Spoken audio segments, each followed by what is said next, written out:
Hello everyone, welcome to संकल्प। Friends, आज की इस वीडियो में हम शुरू करने वाले हैं all current affairs questions asked by BPSC in last 1 year.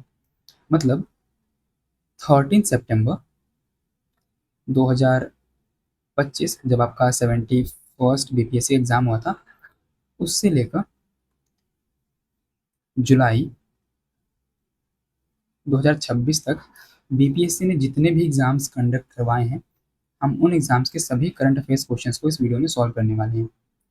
अब इस वीडियो को फॉलो करने से आपका फ़ायदा क्या होगा? तो सबसे पहली चीज़ कि आप टॉपिक्स को समझ पाएंगे कि किन टॉपिक से बीपीएससी ज़्यादा क्वेश्चंस पूछ रही है, किन टॉपिक्स का फ्रीक्वेंसी ज़्यादा है एग्जाम्स में।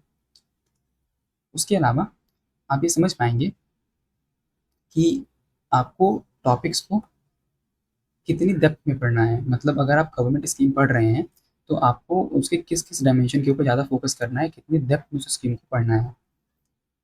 उसके अलावा इस वीडियो से आपका करंट अफेयर्स का एक ओवरऑल रिवीजन होने वाला है। तो चलिए इस वीडियो को हम शुरू करते हैं। हमारे पास टोटल 200 क्वेश्चंस हैं और हम डेली 25-25 क्वेश्चन सॉल्व करने वाले हैं और लगभग 8 दिन में हम इन 200 क्वेश्चंस को कवर करने की कोशिश करेंगे। तो चलिए शुरू करते हैं। हमारा पहला क्वेश्चन है, what is the focus of central government sponsored Atal pension योजना। अब जब भी कोई क्वेश्चन आपकी स्क्रीन पे फ्लैश हो तो सबसे पहले तो उसको खुद से सॉल्व करने की कोशिश करनी है और फिर उसके बाद आपको ध्यान देना है कि वो किस टॉपिक से क्वेश्चन है और फिर उसके बाद क्या डायमेंशन चूज़ किया गया क्वेश्चन पूछने के लिए। ठीक, तो यहाँ पर आपके लिए एक गवर्नमेंट स्कीम है और डायमेंशन क्या है उसका, फोकस एरिया। क्लियर। तो आपकी जो अटल पेंशन योजना थी वो एक पेंशन स्कीम है for the workers engaged in the private unorganise sectors. ये न्यूज़ में क्यों थी वो आप यहाँ से पढ़ सकते हैं। इस स्कीम को 9 मई 2015 को लाया गया था।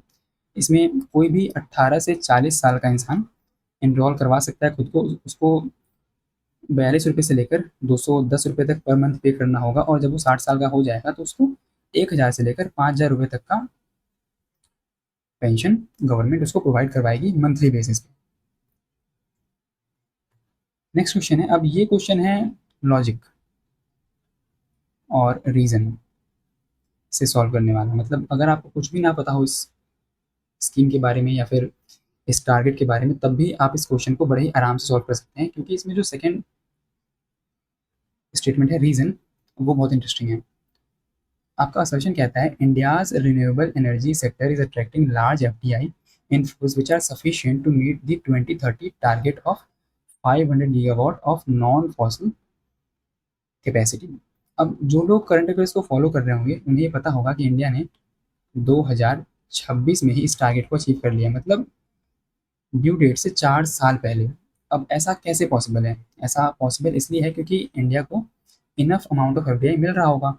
ठीक है, तो असर्शन तो हो गया सही। अब रीज़न को देखते हैं। Favourable policy framework like production link incentive for solar modules and green hydrogen mission have removed all. All, इस वर्ड पे ध्यान देना है, ऑल। ये कितना एक्सट्रीम वर्ड है, all financial and regulatory hurdles for the private sector. क्या कभी ये पॉसिबल है कि एक मिक्स्ड इकोनॉमी में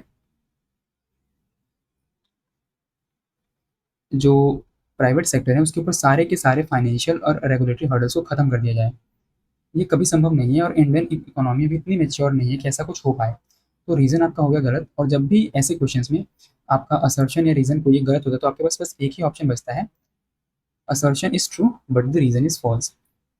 अब यहाँ पे जो आपकी production link incentive scheme mention की हुई है वो एक ऐसी स्कीम है जो कंपनीज़ को इन 14 सेक्टर्स में, जो कंपनीज़ हैं जिनको हम बोलते हैं सनराइज सेक्टर्स, सनराइज सेक्टर अपना प्रोडक्शन इंक्रीज़ करने पे इनको सब्सिडीज़ प्रोवाइड करती है। ये स्कीम आपकी 2020 में लाई गई थी। नेक्स्ट क्वेश्चन है, arrange the following in correct chronological order from the given below. Okay, अब यहाँ पर भी आपको देखना है क्या, टॉपिक और उसके बाद डायमेंशन। टॉपिक क्या है, अगेन गवर्नमेंट स्कीम्स। डायमेंशन क्या है, लॉन्च करने का ईयर या फिर लॉन्च डेट। ठीक, तो आपका जो नेशनल हाइड्रोजन मिशन आया था वो आया था जनवरी 2023 में। नेशनल लॉजिस्टिक पॉलिसी आपकी लाई गई थी 2022 में। फिर उसके बाद आत्मनिर्भर भारत अभियान स्टिमुलस पैकेज आया था 2020 में। और जो आपकी पीएलआई स्कीम को एक्सपेंड किया गया था वो समथिंग इन 2022 के मिड में किया गया था। तो सबसे पहले क्या आना चाहिए? Third option, sorry third statement, इसका मतलब सी आंसर नहीं हो सकता है। फिर उसके बाद क्या आएगा? अब ये हुई थी आपके अर्ली 2022 में, तो 3 के बाद आएगा 2। तो इस तरीके से आपका आंसर हो जाएगा ए। जो आपका नेशनल ग्रीन हाइड्रोजन मिशन है उसमें कुछ टारगेट्स हैं या फिर कुछ हमारे टारगेट्स हैं जो कि ये अचीव करने के एम करता है। वो है 5 million metric tons of green hydrogen produced annually by 2030। इन टारगेट्स को आपको ध्यान रखना है, क्या पता कि स्पेसिफिकली इन टारगेट्स पे ये क्वेश्चन आ जाए। फिर उसके बाद 6 lakh plus green jobs created across the value chain, 1 lakh crore reduction in the fossil fuel imports, and 500 million metric tons, sorry 50 million metric tons of greenhouse gas emission avoided annually। ठीक है, next question. फिर आपके पास वही दो काम है, आपको topic और डायमेंशन को ध्यान में रखना है। टॉपिक फिर से आपके पास गवर्नमेंट स्कीम है और डायमेंशन फिर से फाउंडेशन ईयर। प्रधानमंत्री जन धन योजना को 2015 में लाया गया। प्रधानमंत्री मुद्रा योजना को 2015 में लाया गया। प्रधानमंत्री जनधन योजना को 2014 में लाया गया। पीएम किसान को 2018 में इंट्रोड्यूस किया गया था। और अटल पेंशन योजना अभी हमने देखा ये स्कीम आई थी आपकी 2015 में। तो आपका सबसे पहले क्या रहेगा? पीएम किसान, सॉरी सबसे पहले रहेगा आपका प्रधानमंत्री जन धन योजना यानी कि 2014 में। तो आपका एक ही ऑप्शन है जो कि आपका आंसर होगा ऑप्शन ए। जो मुद्रा योजना है इसको 2015 में लाया गया था और ये है आपका एमएसएमईज के लिए एक फाइनेंशियल सपोर्ट की स्कीम है, जिसमें एमएसएमईज को 3 तरह के लोन दिए जाते हैं: शिशु, किशोर एंड तरुण।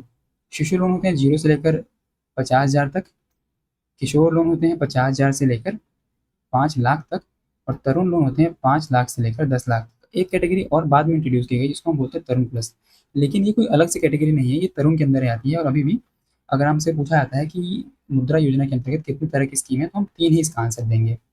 ठीक, तरुण प्लस के अंदर 10 लाख से लेकर 20 लाख तक का लोन प्रोवाइड किया जाता है एमएसएमईज को। क्लियर? फिर उसके बाद है आपका प्रधानमंत्री जनधन योजना। ये एक फाइनेंशियल इंक्लूजन की स्कीम है जिसमें सभी हाउस होल्ड में फीमेल्स को 0 बैलेंस अकाउंट्स खोल के दिए गए। उसके बाद है आपका पीएम किसान स्कीम।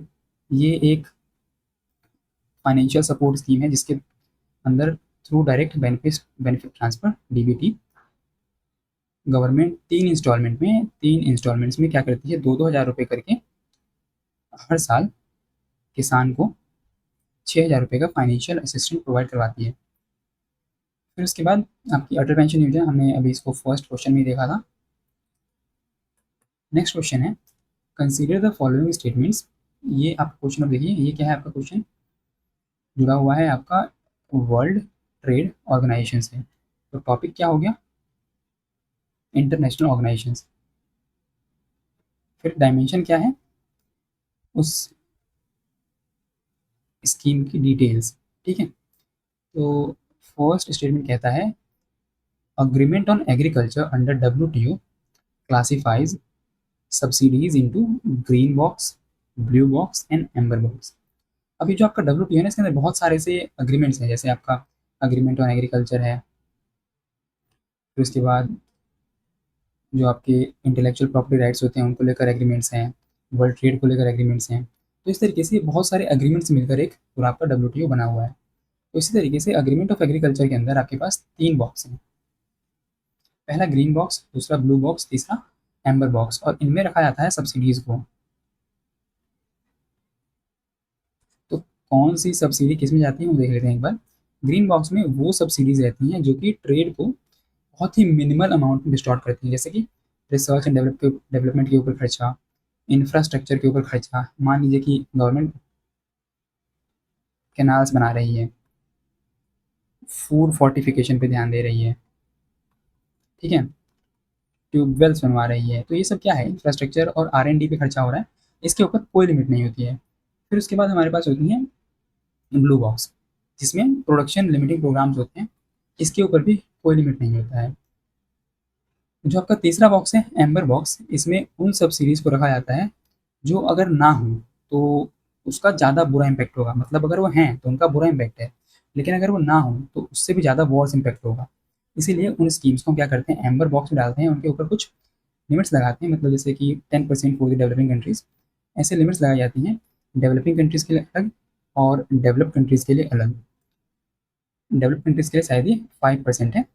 तो ताकि जो आपके फार्मर्स हैं उनका भी इंटरेस्ट सिक्योर हो सके और जो आपकी ट्रेडिंग कम्युनिटी है उनका भी इंटरेस्ट हम सिक्योर कर सकें। मान लीजिए कि एक स्कीम है मिनिमम सपोर्ट प्राइस, है ना, इंडिया देता है फार्मर्स को। अब अगर ये एमएसपी ना हो तो इससे क्या होगा, इससे होगा ये कि जो इंडियन फार्मर्स हैं उनको बहुत ज़्यादा लॉसेस फेस करने पड़ेंगे, क्योंकि उनके जो प्रोड्यूस है उनका सही वैल्यू उनको नहीं मिलेगा मार्केट में। तो अगर ये स्कीम नहीं है तो इसका बहुत बुरा इम्पैक्ट होगा पूरी इंडियन फार्मिंग कम्युनिटी के ऊपर। लेकिन अगर ये स्कीम है तो इससे क्या होता है कि मान लीजिए किसी इंसान को एकदम पता है कि अगर मैं कितना भी अनाज उगा लूँ, गवर्नमेंट सारा खरीद देगी, 2500 रुपये पर क्विंटल पे वीट को खरीद दिया जाएगा। तो इससे क्या होगा कि कोई भी चेक्स एंड बैलेंस नहीं रहेंगे प्रोडक्शन के ऊपर, और जो किसान है वो केवल एक ही क्रॉप को उगाते जाएंगे, जिससे इन्वायरमेंटल लॉसेज हैं। फिर अगर वो ओवर प्रोडक्शन होगा तो उसको डंप किया जाएगा मार्केट में, जिससे और नुकसान होगा। तो अगर ये सब्सिडी ना हो तो इसका ज़्यादा बुरा इम्पैक्ट होगा उससे, कि अगर सब्सिडी है। इसीलिए उन सब्सिडीज़ को हम क्या करते हैं, एम्बर बॉक्स में डाल देते हैं। यहाँ पे क्या लिखा हुआ है कि इंडिया का जो एमएसपी है वो है ग्रीन बॉक्स में। नहीं, ऐसा नहीं है। अभी मैंने बताया आपको कि इंडिया का जो एमएसपी है वो है एम्बर बॉक्स के अंदर। तो 2 हो गया गलत, 1 सही। 2 गलत है, मतलब हम 2 को अगर एलिमिनेट करेंगे तो हमें इसका आंसर मिल जाएगा ओनली 1 एंड 3। थर्ड क्या कहता है, special and differential treatment provides provisions under WTO provide developing countries like India with greater flexibility in implementing the amendments। ये बिल्कुल सही है। नेक्स्ट क्वेश्चन है, as per the NITI Aayog's multi dimensional poverty index 2023, what proportion of Bihar's population is still multi dimensionally poor. अब ये जो आपका chart है इसमें आप देखेंगे तो बिहार जो है वहाँ पे अप्रॉक्सीमेटली 33.76% लोग मल्टी डायमेंशनली पुअर हैं। इसका मतलब अराउंड 31% लोग अभी भी बिहार में मल्टी डायमेंशनली पुअर हैं। सबसे ज़्यादा कहाँ है, तो वो बिहार में ही है हाईएस्ट, और सबसे कम कहाँ है, केरला में लोएस्ट, ओनली 0.55%। ये जो आपका मल्टी डायमेंशनल पॉवर्टी इंडेक्स है, ये इंडिया के लिए नीति आयोग निकालता है, और इसमें टोटल 3 डायमेंशंस होती हैं। हेल्थ, जिसको हम मेज़र करते हैं न्यूट्रिशन और चाइल्ड मोर्टेलिटी से। एजुकेशन, जिसको हम 4 इंडिकेटर्स से मेज़र करते हैं, years in schooling, school attendance, intensity of poverty and head count ratio. फिर उसके बाद स्टैंडर्ड ऑफ लिविंग को हम मेज़र करते हैं, cooking fuel, sanitation, drinking water, electricity, housing and assets. और इंडिया स्पेसिफिक 2 इंडिकेटर्स हम लोगों ने और ऐड किए हैं, वो है बैंक अकाउंट और मैटरनल हेल्थ, जो कि नीति आयोग ने इंडिया स्पेसिफिक एमपीआई के अंदर ऐड किए हुए हैं। Next, where was the 51st annual G7 summit held in 2025। जो आपकी 2025 की G7 समिट हुई थी वो कनानास्किस कनाडा में हुई थी। जो G7 है वहाँ पर 7 कंट्रीज़ का फोरम है, जिसमें France, USA, great Britain, Germany, Japan, Italy और कनाडा मेंबर्स हैं। और ये लोग बाय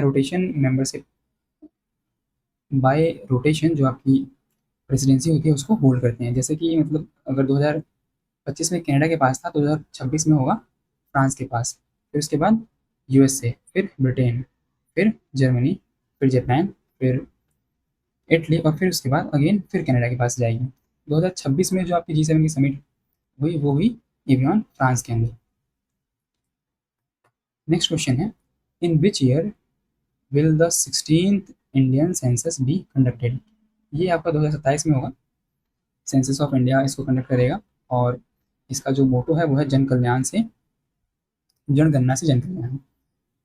ठीक, जो हमारे मैस्कॉट्स हैं इस जनगणना के लिए वो हैं विकास एंड प्रगति, और जो हमारे ब्रांड एम्बेसडर हैं सेंसस ऑफ इंडिया 2027 के वो हैं Padma Shri winner sand artist Sudarshan Patnaik. ठीक है, आपको ध्यान रखना इन चीज़ों को। जो हमारा नेक्स्ट क्वेश्चन है वो है what position did India secure in Asian athletics championship 2025। China रहा पहले स्थान पर, इंडिया रहा दूसरे स्थान पर और जापान रहा थर्ड प्लेस पे। अब क्योंकि ये पुराना हो चुका है, 2025 का है, तो 26 के लिए तो ये इंपॉर्टेंट नहीं है, मतलब 72nd बीपीएससी के लिए उतना इंपॉर्टेंस नहीं है इसका, लेकिन फिर भी उसको ध्यान रख सकते हैं कि इंडिया ने सेकंड पोजीशन होल्ड करी with 24 medals. Next, in which year were the first Olympic games held. अब ये करंट अफेयर ज़्यादा हिस्ट्री का क्वेश्चन है कि फर्स्ट ओलंपिक्स कब हुए थे। वो हुए थे आपके एथेंस में 1896 में। एथेंस कहाँ है? ग्रीस में। और इसका आंसर है 1896। ये क्वेश्चन 2026 में पूछा गया आपसे। नेक्स्ट क्वेश्चन है which Indian state introduced mobile based e voting. Bihar आपका पहला स्टेट बना जिसने mobile based e voting introduce करा। उसके अलावा Bihar first state in the country to have all polling stations with less than 1200 electors. मतलब क्या है कि बिहार देश का ऐसा राज्य बन गया है जिसमें हर पोलिंग स्टेशन पे 1200 से कम इलेक्टर्स हैं। ठीक है, ध्यान रखना आप इस चीज़ को। Next, when was the Volleyball Federation of India form. Volleyball Federation of India 1951 में बना था, जिसका हेडक्वार्टर चाइना में है। Next question, which organisation launch the Business Ready project. इसको वर्ल्ड बैंक ने लॉन्च करा। Next question, India's major achievement in holding G20 summit. तो इंडिया ने जो 2023 में G20 की समिट होस्ट करी, उसका मेजर अचीवमेंट क्या था?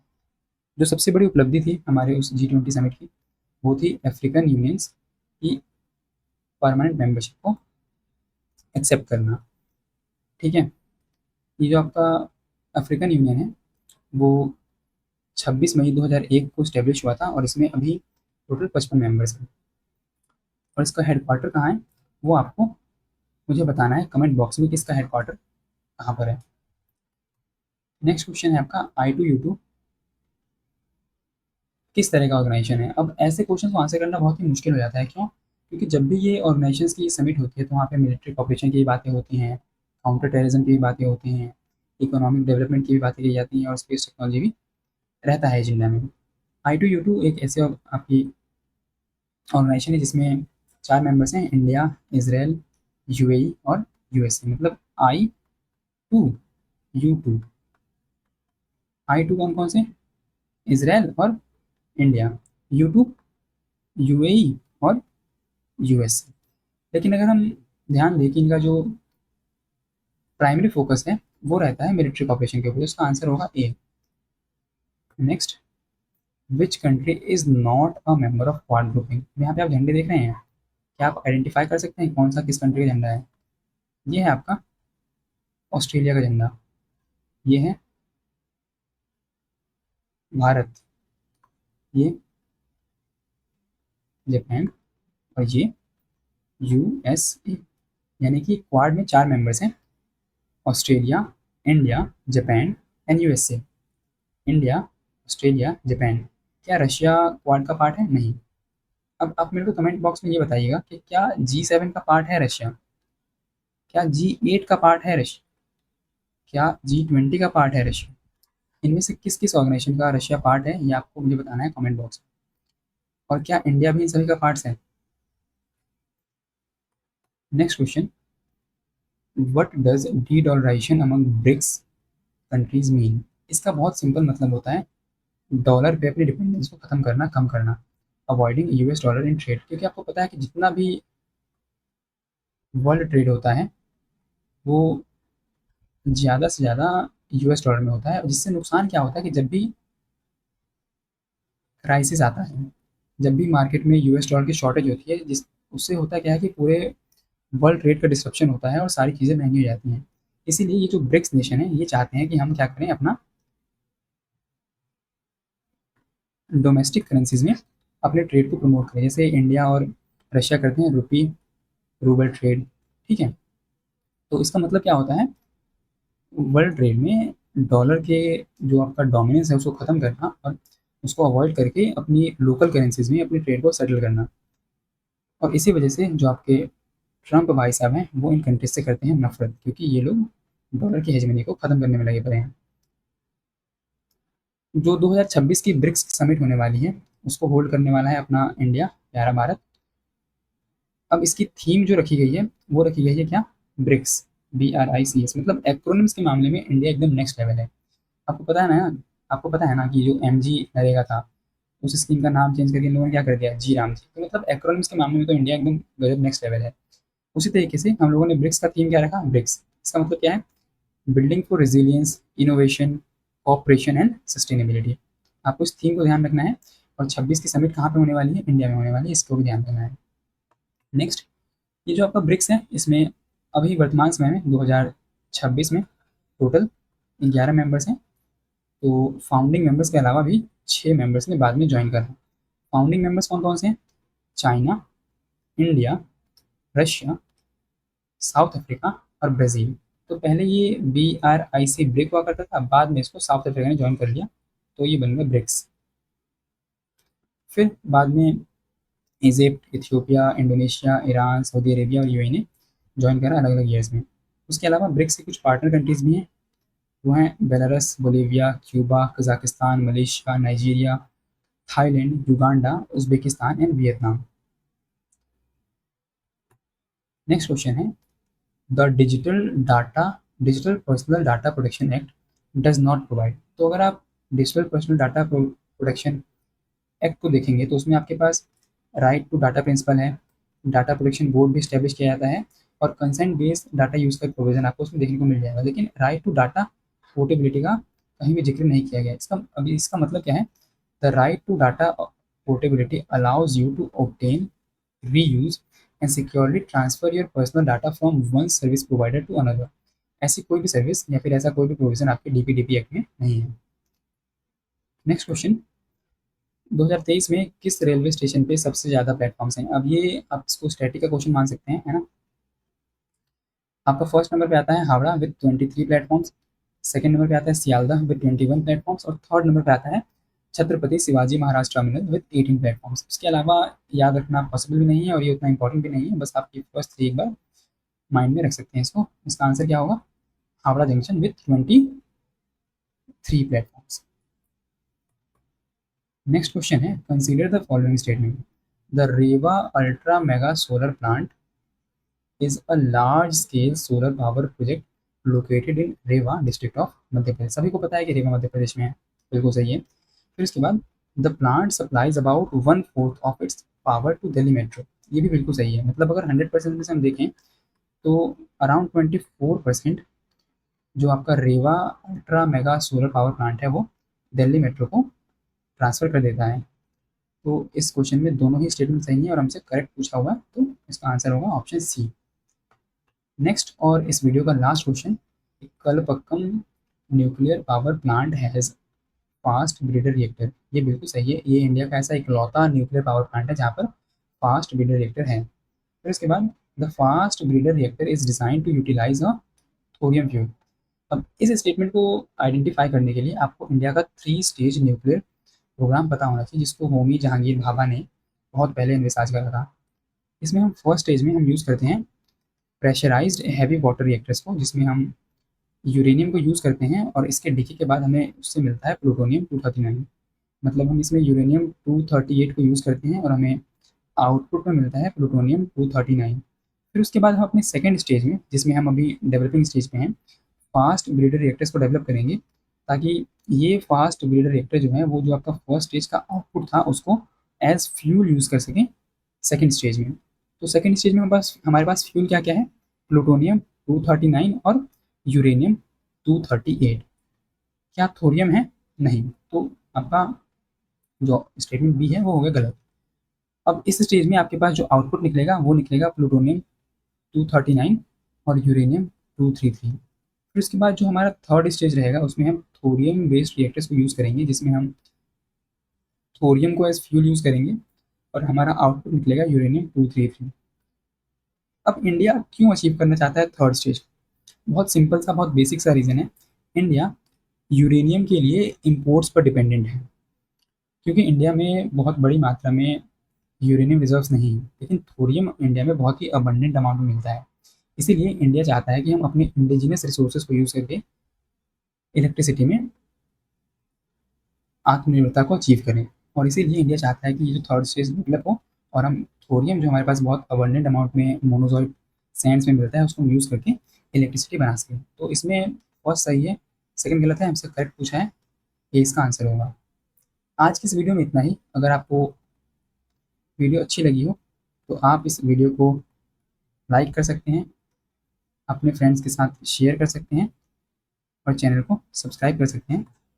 मिलते हैं अगली वीडियो में, तब तक के लिए जय हिंद।